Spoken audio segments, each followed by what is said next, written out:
Essa postagem aqui, ela não é, diríamos assim, bem condizente com aquilo que o protestantismo histórico e o adventismo sétimo dia ensinam sobre a lei e a graça. Então eu vou ler a postagem para você e farei alguns comentários para você tirar as suas próprias conclusões. E eu espero que o pastor, receba, esta mensagem aqui e entenda que eu não estou aqui para desmerecer ele como pessoa de forma alguma. Se eu fizer isso, eu sou, além de ser pecador, eu deveria estar perdido, inclusive. Nosso caso aqui é discutir ideias, discutir pessoas. Mesmo que às vezes, na nossa pecaminosidade, infelizmente, eu possa acabar fazendo isso, misturar as pessoas com as ideias. Mas eu me esforço ao máximo para melhorar nisso. Eu espero que isso seja percebido pelo pastor e pelos demais que o seguem e pelos irmãos e membros, do Ministério Nova Semente. Bom, eu vou ler a declaração e vou comentar alguns trechos. Essa postagem é do dia 3 de maio, às 15h47. 15 horas e 47 minutos. Ele começa escrevendo assim: quando para falar de amor e graça eu preciso incluir a guarda dos mandamentos, é porque eu não estou mais falando do amor e da graça. Estou falando de barganha e de meritocracia. Exatamente o oposto do que Jesus ensinou. A exposição da verdade é o caminho e o caminho é o amor. Uma mensagem bonita, porém incompleta. No início, quando o pastor diz assim, quando para falar de amor e graça eu preciso incluir guarda dos mandamentos, é porque eu não estou mais falando do amor e da graça bíblicos, aqui em parte ele está certo. Se ele estiver se referindo à fase da justificação pela fé. O crente, para ser justificado, ele não tem relação alguma com as obras. Em Efésios 2, versos 8 e 9 é dito, pela graça sois salvos mediante a fé, isso não vem de vós, é dom de Deus, não de obras para que ninguém se glorie. Então, se isso aqui se referir à fase da justificação pela fé, o pastor está certo.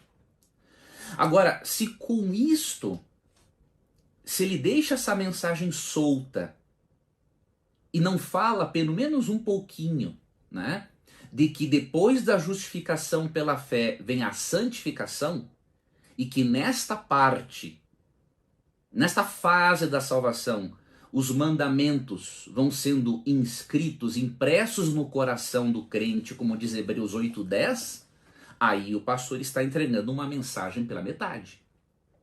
Pode-se dizer assim, não, mas ele quis tratar da justificação pela fé. Mas a forma como os mandamentos aqui são tirados de contexto é um pouco estranha. Por quê? Porque nós não cremos na salvação pelas obras, mas o resultado de aceitar a graça é praticar obras.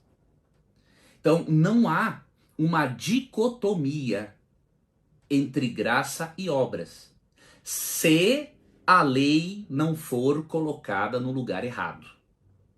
Se a lei for colocada como meio de salvação e como parte do processo de justificação pela fé, aí realmente o pastor está totalmente certo. E até isso é bíblico, Romanos 11, 5 e 6 diz, que a partir do momento que eu sou chamado por Deus, diz que Deus tem um remanescente chamado pela graça.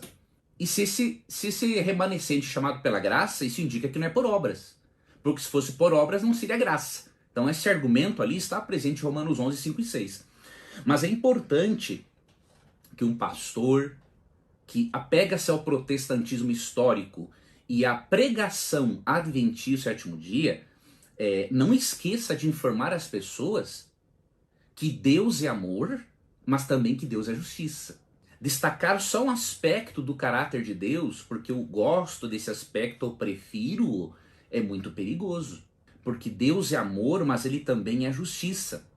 E mesmo que a salvação seja pela graça e não pelas obras, Quando o cristão se torna uma nova criatura, como diz 2 Coríntios 5:10, né? 5:17, o resultado desse cristão ter sido justificado é a prática de boas obras. Porque Efésios 2:10 diz assim, né? Depois de falar que não somos salvos pelas obras, o verso 10 diz: pois somos feitura dele, criados em Cristo Jesus para boas obras, as quais Deus de antemão preparou para que andássemos nelas. Obviamente que ao praticar boas obras, eu estou obedecendo e guardando os mandamentos, né? Não tem como separar, né? Colocar a observância da lei, a observância aos mandamentos de Deus como em oposição à graça. Isso fica evidente no vídeo quando o pastor Edson Nunes diz assim: quando para falar de amor e de graça eu preciso incluir lei, é porque eu não estou mais falando nem de amor e nem de graça, como se uma coisa estivesse em conflito, em oposição à outra. Só que deixa eu te contar uma coisa. Quem colocou vínculos entre a lei e a graça, a lei e o amor, a observância dos mandamentos e o amor, não fui eu. Não foi a igreja adventista, foi Cristo. Quando você abre a Bíblia em João capítulo 14, o verso 15, o que Jesus diz ali?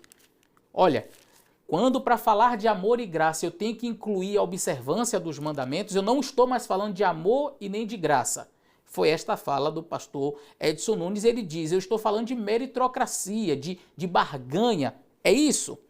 Olha o que Jesus disse: se me amardes, guardareis os meus mandamentos. Então, quem colocou um vínculo entre observância de mandamento e amor foi Jesus. A observância dos mandamentos de Deus sempre será uma resposta ao amor que ele demonstrou por nós, a graça recebida. A graça uma vez recebida e o amor recebido de Deus sempre provocará em mim uma resposta. Uma resposta. E qual é a resposta a esse amor? Simplesmente a obediência. A obediência é o quê? Jesus disse: se me amardes, guardareis os meus mandamentos. Quando você vai ao capítulo 15, Jesus diz assim: se guardardes, verso 10, se guardardes os meus mandamentos, permanecereis no meu amor. Então, o amor de Cristo, vinculado à guarda dos mandamentos. Quer permanecer no amor de Cristo? Eu quero permanecer no amor de Cristo. Mas não fale de observância, porque você não vai mais estar falando de amor. Você vai estar falando de barganha e meritocracia. É isso, Jesus? Jesus disse: não, não é isso. O que Jesus disse? Se guardardes os meus mandamentos, permanecereis no meu amor. Do mesmo modo como eu tenho guardado os mandamentos de meu Pai, e no seu amor eu permaneço. Quer permanecer no amor de Cristo? Quer permanecer na graça de Cristo? Guarde os seus mandamentos. Perceba, nunca esteve em oposição, nunca esteve em conflito, em confronto. Não existe essa história de barganha e meritocracia. Meritocracia é quando você quer obedecer os mandamentos de Deus para alcançar alguma coisa.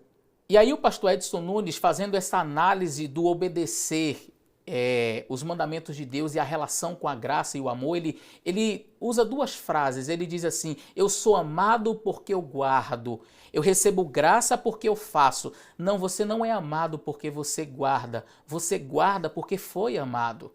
Não, você não recebe graça porque você faz porque você já recebeu a graça.